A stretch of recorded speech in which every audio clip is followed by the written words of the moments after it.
भाजपा के पूर्व केंद्रीय मंत्री रविशंकर प्रसाद पहुंचे 3 दिवसीय प्रवास पर नौगछिया। वर्तमान सरकार की जन कल्याणकारी योजनाओं को जन जन तक पहुंचाने को लेकर हुई वार्ता। नौगछिया में भाजपा के पूर्व केंद्रीय मंत्री रविशंकर प्रसाद 3 दिवसीय प्रवास कार्यक्रम को लेकर पहुंचे, जहां बिहार में भाजपा के 3 जिला संगठनों नौगछिया, भागलपुर व बांका में प्रवास कार्यक्रम करना है। जहां आज नौगछिया स्टेशन उत्तर के बाद रविशंकर प्रसाद तेतरी दुर्गा मंदिर पहुंचकर पूजा किए। उसके बाद लक्ष्मीपुर रोड के पार्टी कार्यालय में संगठनों के साथ बैठक की, जिसमें पार्टी के सभी मोर्चा अध्यक्ष, महामंत्री व मंडल प्रभारी के साथ संगठन की समीक्षा करते हुए अगले कार्यक्रमों की योजनाओं पर चर्चा की गई। साथ ही मंडल अध्यक्ष एवं मंडल महामंत्री के साथ पन्ना प्रमुख मोदी सरकार की जन कल्याणकारी योजनाओं को जन जन तक पहुंचाने में स्थानीय कार्यकर्ताओं की अहम भूमिका निभाने पर विस्तार से चर्चा की। भाजपा पार्टी कार्यालय नौगछिया में प्रेस कॉन्फ्रेंस कर रविशंकर प्रसाद ने कहा कि भाजपा से नीतीश कुमार को अलग होने के 3 दिन बाद ही भाजपा अपने संगठन को मजबूत करने मैदान में उतर गए हैं। रविशंकर प्रसाद ने महागठबंधन की सरकार को भ्रष्टाचार के 3 खंभों की सरकार बताया है। उन्होंने बताया कि नीतीश कुमार ने भाजपा से अलग होकर महागठबंधन की जो सरकार बनाई है वह 3 खंभों पर खड़ा है, जिसमें लालू परिवार की ओर इशारा करते हुए कह रहे हैं कि ऐसे लोग जो भ्रष्टाचार के आरोप में सजा पा चुके हैं, दूसरे ऐसे लोग जो गंभीर भ्रष्टाचार के आरोपित हैं, तीसरे ऐसे लोग जो इस भ्रष्टाचार को प्रोत्साहित करते हैं।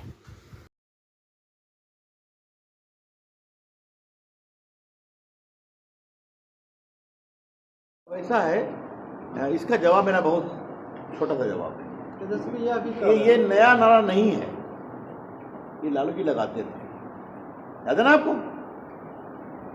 लेकिन लालू जी को सजा कब हुई चारा घोटाले में? वो जेल कब गए? तो जिस सरकार को उनका खंभा मजबूत कर रहा था, फिर भी वो जेल गया 98 में। हम तो सरकार में नहीं आए, तो सब देवगौड़ा थे ना, पहली बार देवगौड़ा थे ना। तो मनमोहन सिंह की सरकार में कोई मदद हुई क्या? आप भ्रष्टाचार करिएगा, सबूत है तो जेल जाइएगा। और मैं कहना चाहता हूँ, ईडी और सीबीआई अपना डिफेंड करेगी कि कौन देशमुख साहब थे होम मिनिस्टर, जो 100 करोड़ गाया करते हर महीना, वो जेल में है ना। नवाब मलिक ना, वो जेल में है ना। संजय राउत जेल में गए ना, बेल मिल रहा है क्या? और थोड़ा सा आपके पड़ोस पे बंगाल है, जो मोदी जी ने कहा कि इतना माल निकल रहा है रखने का जगह नहीं है। महंगाई पे कुछ बोल दीजिए। महंगाई। अभी भाजपा का एक कार्यक्रम चल रहा है कि हमारे सारे वरिष्ठ लोग 3-3 जिलों में जा रहे हैं। तो आज मैं दिल्ली से नौगछिया पहुंचा हूं, कल मैं बांका जाऊंगा और परसों भागलपुर। हमारे पार्टी के प्रमुख पदाधिकारियों से मिलना, कोर टीम से मिलना, जिला के पदाधिकारियों से मिलना, मंडल के अध्यक्षों से मिलना, हमारे जो प्रकोष्ठ हैं उनके पदाधिकारियों से मिलना। तो संगठन को चुस्त दुरुस्त करने के लिए हम लोग की यात्रा है। इसका सार ये है कि नीतीश कुमार जी हमें छोड़कर गए और उसके 3-4 दिन के बाद हम फील्ड में उतर गए। ये है, ये जो नीतीश कुमार जी ने नया गठबंधन बनाया है, ये गठबंधन 3 खंभों पर खड़ा है। ऐसे लोग जो भ्रष्टाचार में सजा पा चुके हैं, दूसरे ऐसे लोग जो गंभीर भ्रष्टाचार के आरोपित हैं, उनका ट्रायल होने वाला है, और तीसरे वैसे लोग जो इस भ्रष्टाचार को प्रोत्साहित करते हैं।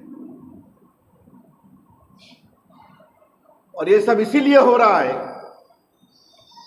कि नरेंद्र मोदी जी ने एक गरीब परिवार में पैदा होकर, पिछड़े परिवार में पैदा होकर, उन्होंने इस देश का सम्मान बढ़ाया है, गरीबों का सम्मान बढ़ाया है, उनकी चिंता की है और देश का आत्मविश्वास और स्वाभिमान बढ़ाया है। इसलिए नरेंद्र मोदी को कमजोर करने का ये कुत्सित प्रयास है जो सफल नहीं होगा।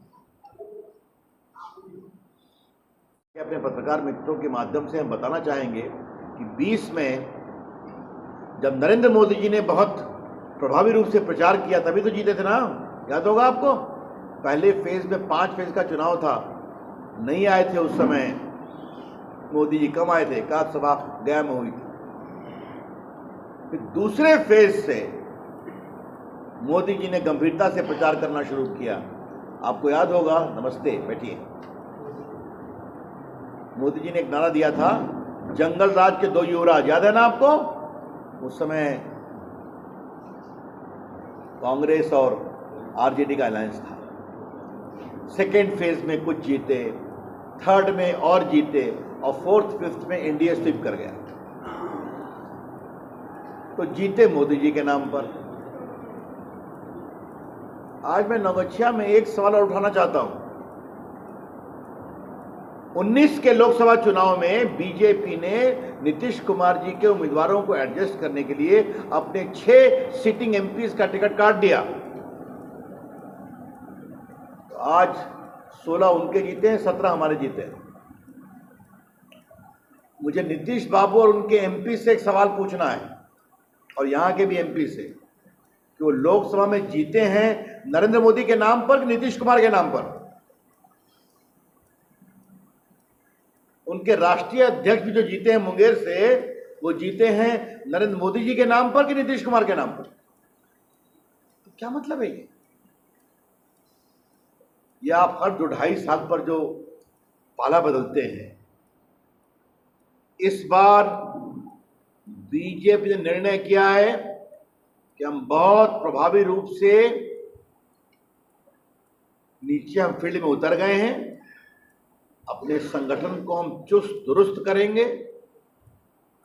तो बिहार के गरीब, गांव के गरीब, पिछड़े, अति पिछड़े, जो नरेंद्र मोदी में आशा देखते हैं, एक चाय वाले के बेटा ने आज देश को कहां से सम्मान पहुंचाया है, जो कोरोना काल में काम किया, 200 करोड़ लोगों को टीका लगा, मेड इन इंडिया, 80 करोड़ लोगों को खाना खिलाया गया। और एक बात मैं कहना चाहता हूं, मोदी जी ने बिहार के लिए बहुत किया है। नरेंद्र मोदी जी, आप आज देख लीजिए, 2 सेंट्रल यूनिवर्सिटी बिहार में आई है, इतना नेशनल हाईवे बिहार में आया है, गंगा पर कितने पुल बिहार में बने हैं आप भी जानते हैं। सवाल पूछना है बहुत विनम्रता से। 17 में आपने लालू जी और तेजस्वी जी का साथ इसलिए छोड़ा था कि तेजस्वी जी और लालू जी के ऊपर रेलवे के होटल के टेंडर घोटाला, रेलवे में जमीन के बदले नौकरी घोटाला और बाकी को लेकर जो गंभीर आरोप लग रहे थे, उस पर उनको जवाब नहीं मिल रहा। नीतीश बाबू, तेजस्वी जी तो चार्जशीटेड हैं इन मामलों में, राबड़ी जी भी हैं। आपको जवाब मिल गया क्या? तो आप क्यों वापस चले गए? क्या मतलब है इसका? और अगर आपको भाजपा से इतनी नफरत थी तो अकेले लड़ने की चुनाव हिम्मत क्यों नहीं करते हैं आप जब नरेंद्र मोदी से कारण आपने भाजपा से अलग हट गए 13 में, तो 14 में आप 40 में 2 जीते, भाजपा 38 जीती या 37 जीती। तब भी आप अकेले लड़ने की हिम्मत नहीं किए, फिर चले गए लालू जी के साथ। फिर वहां से भ्रष्टाचार पर आप असहज हो गए, तो फिर आए भाजपा के साथ। और हम अपने नौगछिया के पत्रकार मित्रों से कहना चाहूंगा, उनका एक स्टेटमेंट है 17 में, कफन में पॉकेट नहीं होता है, याद है ना आपको? तो 3-4 साल में क्या हो गया नीतीश जी? और आपने नरेंद्र मोदी जी का इतना विरोध किया था, फिर भी 20 के चुनाव में आपकी सीट कम थी, फिर भी नरेंद्र मोदी जी ने स्वयं घोषणा कर दिया कि नीतीश जी मुख्यमंत्री बनेंगे। तो आपके जीवन में कुछ राजनीतिक ईमानदारी बची है क्या? तो आप इलेक्शन लड़िए ना अकेले। एक बात और मैं कहना चाहूंगा, मैं राजनीतिक ईमानदारी की बात कर रहा था। नीतीश कुमार जी का आचरण अनैतिकता की पराकाष्ठा है, और ये बात मैं बड़ी जिम्मेदारी से कह रहा हूं। 2 दिन पहले माननीय अमित शाह जी आपको फोन कर रहे हैं कि क्या है आपका इरादा। अरे ऐसी कोई बात नहीं, सिर्फ 2 दिन पहले तो भ्रष्टाचार से आपने समझौता किया। जिस नीतीश जी ने मात्र 4 साल पहले भ्रष्टाचार के नाम पर इसलिए छोड़ा कि ऐसी जवाब नहीं दे रहे हैं, कफन में पॉकेट नहीं होता, आज आप वापिस चले गए। तो बस प्रधानमंत्री के लिए बेचैन है, तो वहां कोई वैकेंसी नहीं है। 24 में देश की जनता मोदी जी को जिताएगी। ये जैसे बाबू ने कह रहे हैं, सीबीआई की जांच का नतीजा आने दीजिए ना आप। मैं हमेशा कहता हूं, देखिए बिना किसी ठोस जानकारी के सीबीआई ऐसा काम नहीं करती है। मैं फिर आ रहा हूं, मेरा एक और परिचय है ना, चारा घोटाले में सीबीआई के वकील हम ही थे ना, याद है ना? क्या हल्ला करते थे इनके पिताजी, सब बेकार है, फालतू है, भाजपा का षड्यंत्र है। क्या हुआ? 5 मामले में सजा हुई ना। तो देखिए क्या होता है। अब वो अपनी सफाई में जो कहें, मुझे आप एक चीज बता दीजिए कि अभी तक उन्होंने इस बात का जवाब नहीं दिया कि इतनी जमीन वो कहां से प्राप्त कर लिए है? और रेलवे में नौकरी के नाम पर जमीन उनके समाज के लोगों से भी लिया गया है, मालूम है ना आपको? भाई तो आइए सामने, देखिए क्या होता है।